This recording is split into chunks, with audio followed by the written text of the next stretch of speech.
Good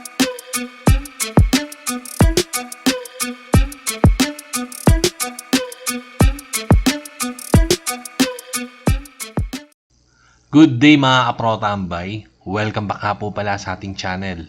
This is RoboCoins again, ang stock tambay. And for today's video, mag-Bitcoin price analysis tayo. Pero bago yan, remind ko lang pag natapos mo tong video na to, please like and subscribe. Okay, let's go. Okay mga kaprotambay, so kamusta ang ating trading journey? At eto na nga mga kaprotambay. Nako, sino yung mga kinikilig habang nanonood ng video na to, no? Sigurado maraming kinikilig dyan. Okay? At inaabangan ng ating video. Okay? So, eto na mga kaprotambay. Lumabas na ang tinatawag na flash crash. Okay? So, yan yung sinasabi kong flash crash. Okay? So, yung price mga kaprotambay is yung nasa ibabaw pa, no? Nung nasa taas pa, sabi ko nga hindi yan ang flash crash, no? So, para sa mga newbie, ngayon, alam nyo na ang ibig sabihin ng flash crash. Ang flash crash mga kaprotambay is napakabilis niyan, no? So, wala ka ng time para makapag-react mga kaprotambay, lalong-lalo na kung yung trade mo is against dun sa galaw ng market, no? So, sukatin nga muna natin kaprotambay from swing high, okay, to swing low. So, 13% drop, no? So, ang laki niyan. So, lagyan natin dito sa swing high to swing low. So, 15% drop mga kaprotambay, no? So, grabe ang daming na-liquidate dito. Okay, so pag-uusapan natin mga kaprotambay yung price projections, no? Ano yung, may ibababa pa ba to? May itataas pa ba ang price ng Bitcoin, no? So, sa ngayon, kaprotambay, no? Magkwentuhan muna tayo ng onte, no? So, napapansin ko parang ang tahimik, no? Mga kaprotambay, ang tahimik. Nasaan na kaya yung mga moontards, no? Yung mga moontards. Hindi na moon boys, moontards, mga kaprotambay, no? So, asan na yung mga moontards? At parang bigla yatang nawala, no? So, sabi nga, andyan lang yan. Pag nag-pump ng onte ang price ng Bitcoin, mali kayo, nag-pump na, to the moon na. Ay, nako talaga. Ay, nako. Mamaya-maya tayo mag-price projection, mga kaprotambay, no? Masaya lang tayo, no? So, congrats sa community natin. Okay, so yung community natin, mga kaprotambay, is onti lang, mga kaprotambay, yung nadali dyan, no? Kung meron man, onti lang. Kasi nga, sa community natin, sa taas pa ang price ng Bitcoin is pinoproject na natin talagang babagsak yan, kaprotambay, no? So, wala pa yung mga news na yan. Ano ba yung mga lumabas na news na yan, kaprotambay? At sinisisi nila, no? May mga sinisisi, no? Okay, so mamaya papakita natin, kaprotambay, no? So, nag-warning na ako, kaprotambay, na pinoproject natin na babagsak ang price ng Bitcoin. Okay, so eto, mga kaprotambay, umpisa natin. Okay, so i-check natin mga kaprotambay itong Bitcoin liquidation. Mga kaprotambay, no? So kung mapapansin nyo, almost nasa 855 million to 1 billion mga kaprotambay yung na-liquidate, no? So dito may news yan eh. Okay, so sabi dito, just in, no? Kailan to? Okay. So, asan yung date na ito? Nakalimutan ko na. Saan ba makikita yung date? Okay, mga around ano yan. Basta yun na yan. Ito pala, August 18. Just in, 1 billion liquidated from the crypto market in the past 24 hours, no? In the past 24 hours, 1 billion, no? So, ang mga moontards, no? Yung mga moontards, moon boys na yan, malaki ang contribution nila dyan, kaprotambay, sa $1 billion na yan, no? Ang kulit kasi, nakikipag-agreement pa eh. Yung meron mga sa comment section na ikipagtalo pa sa akin eh.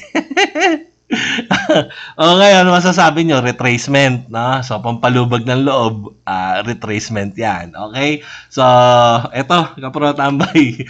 Okay? So, ang sinisisi nila, mga kaprotambay, is yung lumabas ng news na etong okay, so click nga natin to, no? SpaceX sold 373 million worth of Bitcoin acquired in 2021 to 2022, no? So, ito si Elon Musk, may-ari ng SpaceX, is nagbenta raw, mga kaprotambay. Kaya, bumagsak ang price ng Bitcoin. Pero in reality, kapro tambay, nung inilabas ang news yan, mga andito yung price yan, no? Okay, so bumaba na rito kapro tambay. Okay, nasa around 28,200. Nilabas yung news tapos talagang nag-dump, no? So, ang duda ko dyan, mga kaprotambay, yung SpaceX na yan, hindi yan dyan nagbenta para mag-crash. Nagbenta yan dito sa 31,000 to 32,000. Dyan yan nagbebenta. Okay? Yung news lumabas lang, eksakto. Sabi ko nga, mga kaprotambay, ang news is ginagamit lang ng mga market maker yan para may dahilan ng kanilang mga paggalaw. Okay? So, liquidity exit ba, mga kaprotambay? Okay? So, ikaw na makakasagot kung liquidity exit yan, no? Kung si Elon Musk, SpaceX, nag-accumulate ng Bitcoin last year, 2021 to 2022, bakit naman siya i-exit, no? So, saan maganda umexit dito? Sa 15,000 to 16,000? Siyempre, i-exit ka kung saan maraming buyers, no? So, ipapasa, kaprotambay, ang Bitcoin na pawala ang value, ipapasa sa mga retail sa naniniwala na bull run na raw. Okay? So, eto mga protambay, no? So, in-exitan talaga kayo si Elon Musk pa yan. Si Elon Musk pa lang yan, kaprotambay, no? So, yun yung sinisisi niya. So, kailangan kasi mga kaprotambay, laging mayroong sisisihin. Kasi ang human behavior, no? So, matagal na history na sa kahit anong sigalot pa yan, kailangan talaga merong nasisisi, no? So, sinisisi nila kaprotambay, yung si Elon Musk is nagbenta, no? So, ano natin, no? Lagyan natin ng logic. Kung talagang magbubulran na, tilipad to ng 250 to 150k, ikaw na merong napaka-milyon-milyon na holdings, mga aprotambay ng Bitcoin, bakit ka magbebenta, no? Or either, magbebenta ka, mga aprotambay, kasi meron kang ine-expect, no? Meron kang insider or info or data na pwedeng malalim ang ibabagsak ng price ng Bitcoin. Unang-una, pangalawa na yan, kaprotambay. Si Elon Musk, ang Tesla, kaprotambay, nag-out sa 31k, no? Last 2022, mga kaprotambay, bago mag-drop. Tapos ngayon, nung umangat ulit, around 31 to 32,000, yung SpaceX naman na holdings ng Bitcoin niya naman yung nagbenta, no? So, wala na siyang hawak na, na Bitcoin, pero wala naman tayong data, mga kaprotambay, kung gaano kalaki ang hawak niya. Okay? Mga kaprotambay, so yan yung news natin. Meron tayong, 1 billion liquidated in the past 24 hours ng August 18 to August 19, mga kaprotambay, na ang sinisisi raw is si Elon Musk, no? Nagbagsak, okay? Then, meron pa tayong news, mga kaprotambay, no? So, ito is hindi na biro, okay? So, i-check muna natin siguro ang DXY.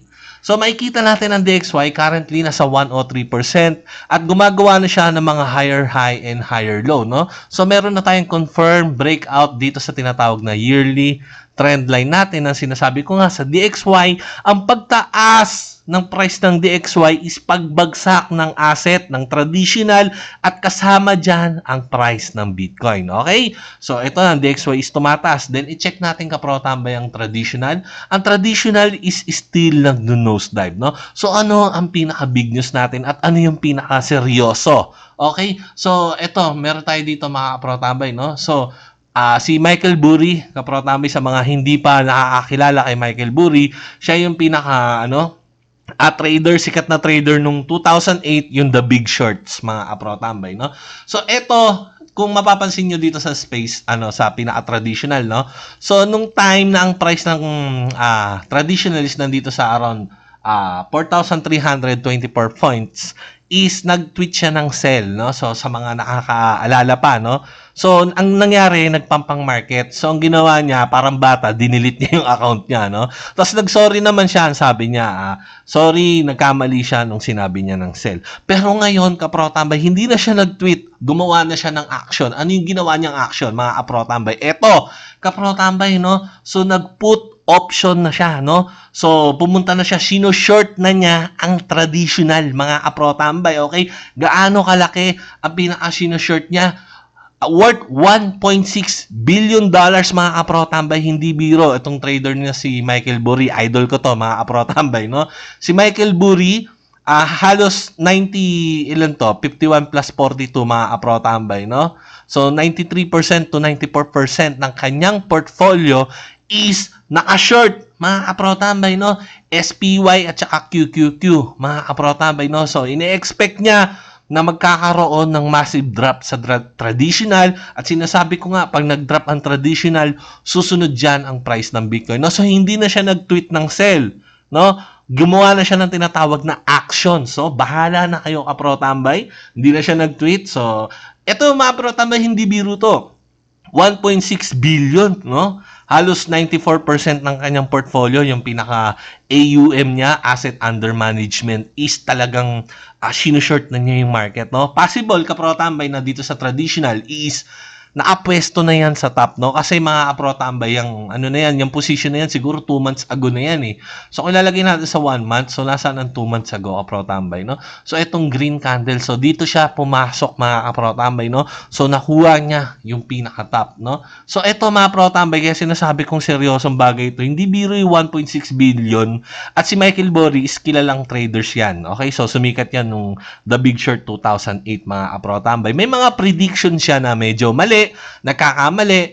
Pero ngayon, kapro-tambay, bahala na kayo, hindi na siya nagsabi. Basta umaction na siya, no? So, pinipredict niya na babagsak, mga kapro-tambay, at ang traditional. Ngayon, meron tayong target. So, papaalala ko lang, matagal na to. Okay? So, sabi ng JP Morgan, eto mga pro-tambay, medyo sinungaling din kasi itong mga to eh. Pero sabi nila, JP Morgan target mid-year is nasa 3,200 points, no? So, meron naman ako ditong sukat, 37 drop from all-time high, from 4,060 is nandito, mga pro-tambay. Ito ang pro-tambay target, okay? So, meron din tayong target dito, 2,430 points, no? So, titingnan natin, okay ka pro-tambay, no? So, sinusukat ko na ang traditional is magda-drop at makakarating sa pro-tambay target natin, no? So, napakalalim yan, ka-pro-tambay, no? So, sasabihin, baliw na ba si RoboCoins, pati traditionally, sinuhulalisis na, no? So, matagal na naman natin ginagawa yan, ka-pro-tambay, okay? Okay, so, nakita na natin ng news, ka-pro-tambay, meron tayong liquidation, meron tayong yung sinisisi nila na si Elon Musk. Sabi ko nga, sa lahat ng bagay, kailangan merong sisisihin, no? Para hindi halata yung galaw ng market maker. Kailangan may dahilan. Then si Michael Burry is nag-predict na, then gumawa na ng action, nag-sell short na dito sa taas ng 1.6 billion na merong 94% ng kanyang portfolio is naka-bet in na, mga pro-tambay, no? So, gaano katagal bago makuha to? Well, di pa natin gaano masasabi yan, no? Hindi natin masasagot kung gaano katagal or gaano kabilis babagsak ang price ng traditional at susunod ang price ng Bitcoin. Okay? So, balik na tayo mga pro-tambay. Okay? Andito na tayo ngayon sa pinaka-Bitcoin price analysis. Ano ang ating projections? Okay? So, nag-drop ang price ng Bitcoin. So, okay, lagyan natin siguro sa 1 hour time frame, no? So, sa mga nagmo-monitor ng price ng Bitcoin, makikita naman natin, no? Okay, kung i-zoom in natin. So, tinuturuan ko kayo ng pinaka-price action, no? Breakdown, retest, then confirmation. Okay? Breakdown, retest, then confirmation. So, magda-drop yan. Dapat alerto na tayo sa mga ganyang moment. Okay? So, nag-drop mga pro-tambay at ang ating pinaka-yearly trend line dito sa Bitcoin, yung pinaka-buying acceleration, is nabasag na. Okay? So, may tataas pa ba ang price ng Bitcoin? So, kung susukatin natin from swing high to swing low, so, ang ating POI, mga kapro-tambay, no? So, bumaba na siya, no? Nasa 28,712. So, adjust nga natin to. Okay, 28,712. Okay, so yan ang ating POI ng isang swing sa taas, papunta sa swing pababa. Ngayon, kung dito natin susukatin naman, kapro-tambay, kukuha tayo ng shorter time frame. Okay, so eksakto, nasa 27,900.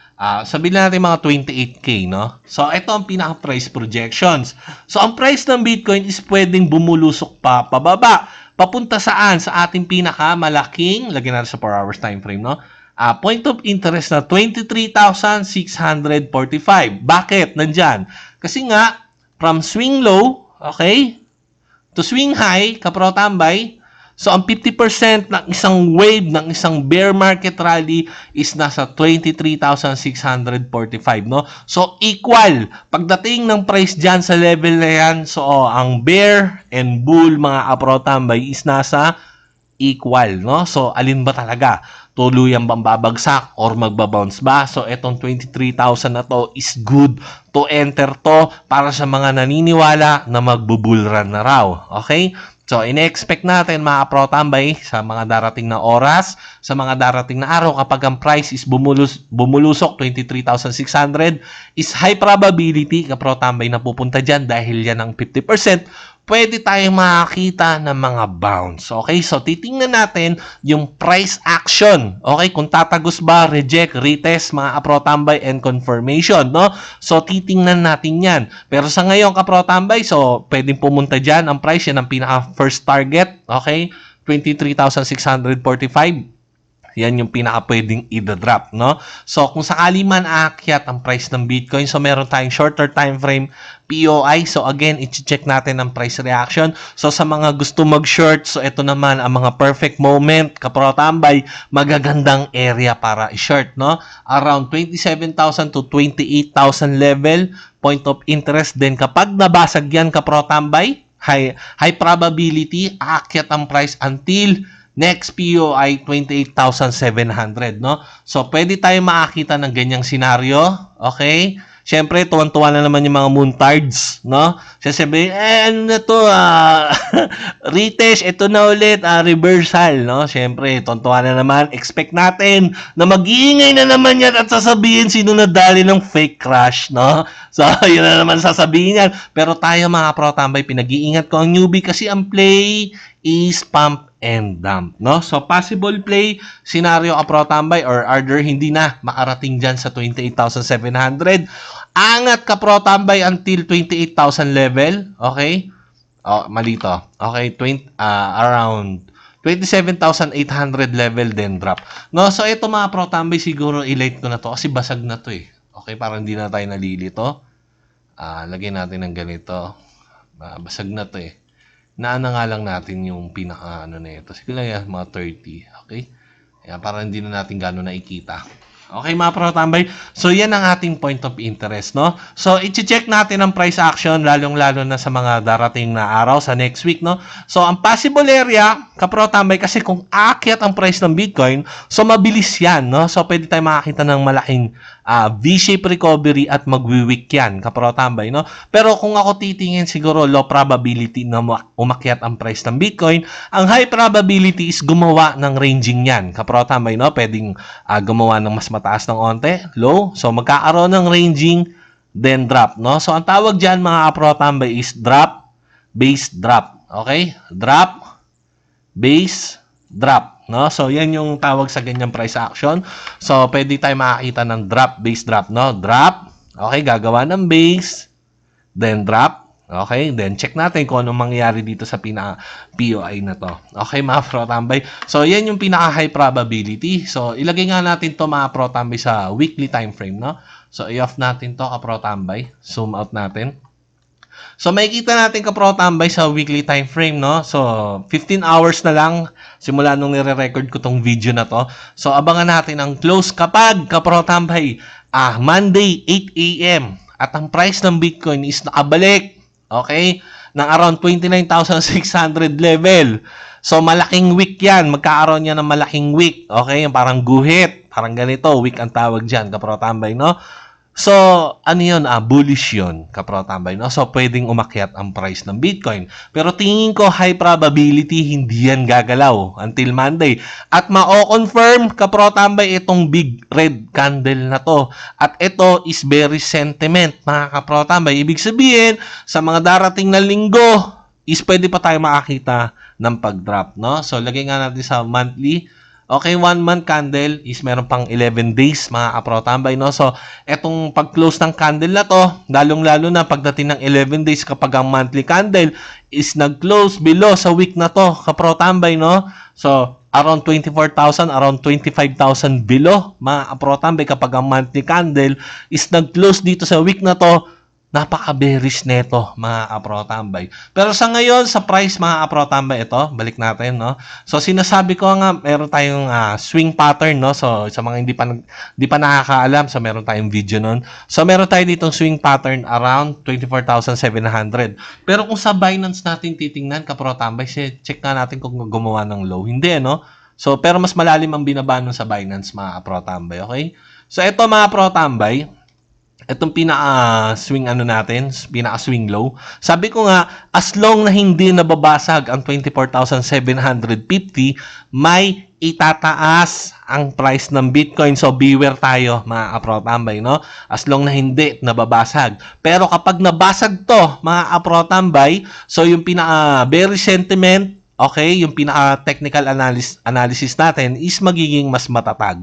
Okay, so ang kailangan, ang price ng Bitcoin is bumaba, okay, ng 25K level, at least basagin tong 24,750 level, mga aprotambay. At kapag nagkaroon ng clear breakdown, sabi ko nga, pag nakarating dito ng POI, so mas matindihan ka, aprotambay, no? So gaano kalalim ang pinoproject natin, aprotambay? Ang first projections natin is gagawa ng new low, no? So meron tayong max pain, no? So, ang max pain natin, mga pro-tambay, sinasabi ko sa inyo, ang pinaka-projection ko, bababa ang price ng Bitcoin. Okay, so i-check na natin ito, pro-tambay, no? So, saan ko ba nilagay yun? Okay, saan ko ba nilagay yun? Okay, ito mga pro-tambay. Siguro lagyan sa daily para makita. Okay? So, ito max, ano natin, target max pain natin, 13,800. Okay, yan yung first, ka-pro-tambay. 12K, 8K, at saka 3,500, no? So, siraulo ka na RoboCoins at ang lalim ng prediction mo. So, maraming natatawa, no? So, pwede kayong tumawa ngayon, kaprotambay, no? So, bakit? So, sa susunod, kaprotambay, maglalagay ako ng presentation bakit andyan yung price na yan, yung mga target na yan, okay? So, maraming natatawa ngayon, no? Pwede pa kayong tumawa hanggat may oras pa, kaprotambay, pero yun ang ating max target, okay? Max pain target yan, kaprotambay, no? So, sa ngayon, tinitingnan to ng mga bullish na retracement, no? Kasi nga, meron tayong tinatawag na swing, ang pinaka-lower low, no? Hindi. Higher low, no? Lalabas ito yung pinaka-higher low, then possible gumawa ng higher low, no? So, ang ginawa, mga pro-tambay, yung iba is nag-DCA, no? So, iniisip nila na good to buy to at tataas ang price ng Bitcoin. So, kaya mga aprotambay, pwede tayo makakita dyan ng ranging, no? So, pero ito mga aprotambay, itong drop na to is warning shot na yan, no? So, umpisa na yan. Okay? So, panic sell na ba? Nagpa-panic sell na ba? Well, onti pa lang ang nagpa-panic sell, no? Hindi pa. Kung meron man, onti pa lang ang nagpa-panic sell. Ano pa lang yan? Patikim pa lang yan, kaprotambay, no? So, yung iba, kaya pa. Hindi pa nila na ano yan. Tawag na ito, na ano pa nila yan, naiinda pa nila yan, kaprotambay, no? Pero kung susukatin natin, from 30,000 level, papunta rito sa pinaka-swing low, is nag-drop ng 14%. So, anong ibig sabihin, kaprotambay? Kung ikaw is nag-buy long ng 30,000 at ikaw is naka 10x leverage, so, negative ka na ng 140%, no? So, talagang talo ka na, kaprotambay. Ibig sabihin, kung 10x leverage is liquidated ka na, what's more kung naka 50x, naka 20x, naka 125x ka pa, mga kaprotambay, no? So, ganun ang pag-calculate yan. Okay? So, siguro kung naka 5x ka, 3x ka, baka buhay ka pa, kaprotambay, no? Other ang gagawin ng iba, strategy is mag-DCA, no? So, yun, wala tayong magagawa kung yun ang trip nila, no? So, yun lang muna, mga kaprotambay. Maraming salamat sa panonood. At dahil sa umabot ka sa video na to, please like and subscribe. Para sa mga kaprotambay natin, wala pang crypto exchange, wala pang BitGet, wala pang Bybit, wala pang Binance, sign up na po kayo, mga kaprotambay. Yung pinaka-link is nasa video description na po. Okay, so abang-abang lang tayo, mga kaprotambay. So, ine-expect ko na pwede pa itong bumaba. Okay, yung pag-akyats, well, possible naman yan. Wala namang diretso pababa, mga kaprotambay, at wala rin namang diretso pataas. Okay? So, lagi niyong tatandaan, mga kaprotambay, na hindi tayo professional financial advisor, hindi rin tayo professional trader, isa lamang po tayong professional tambay. This is RoboCoins again. Sign out.